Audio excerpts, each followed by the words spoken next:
大家好啊！今日勁好天啊！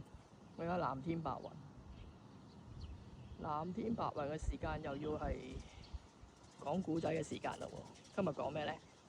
係講呢個3級歷史建築啦。喺呢度就係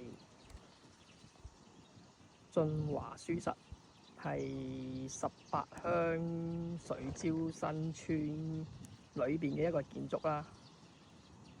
咁佢就係記載係1907年起嘅，咁都係兩進一天井嘅設計啦。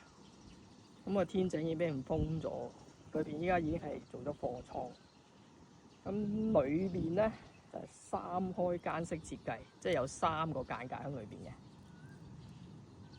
咁都係青磚啊，同埋呢個花崗石去建成嘅。咁佢門框啦、牆腳啦，同埋嗰啲牆嘅角咧，都係用嗰啲花崗石去砌出嚟。轉頭我就落去同你哋睇下嗰啲牆上邊嘅壁畫。喺嗰個進華書室嘅正門啦，其實佢啲壁畫咧都仲保存得好靚嘅。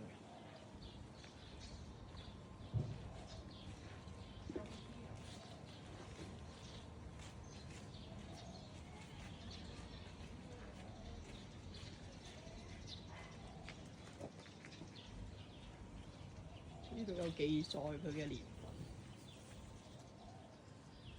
知道呢個就係年份啦。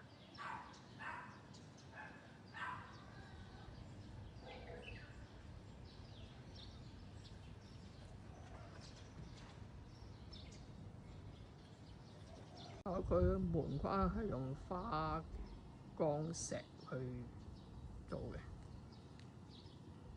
咁牆身嘅腳位啦，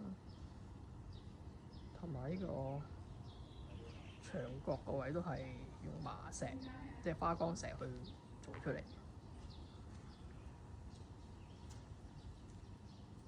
呢個正門我哋入去睇下，咁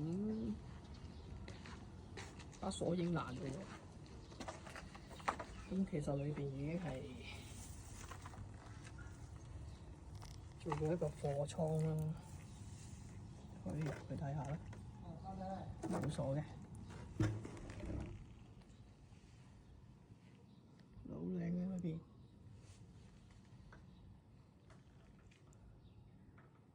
貨倉做咗嘥晒，3級歷史建築做咗貨倉。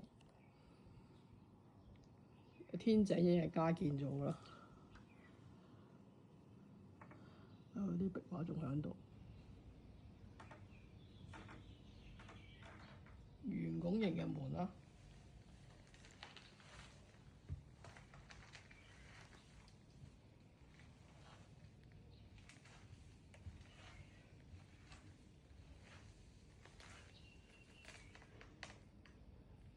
圓拱形嘅門，啲壁畫放大俾大家睇先。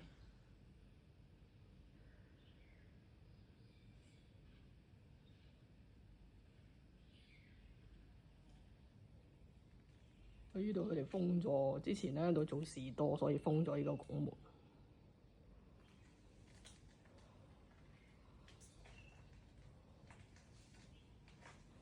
睇翻個門口，門口都係好傳統嘅啲粟啊，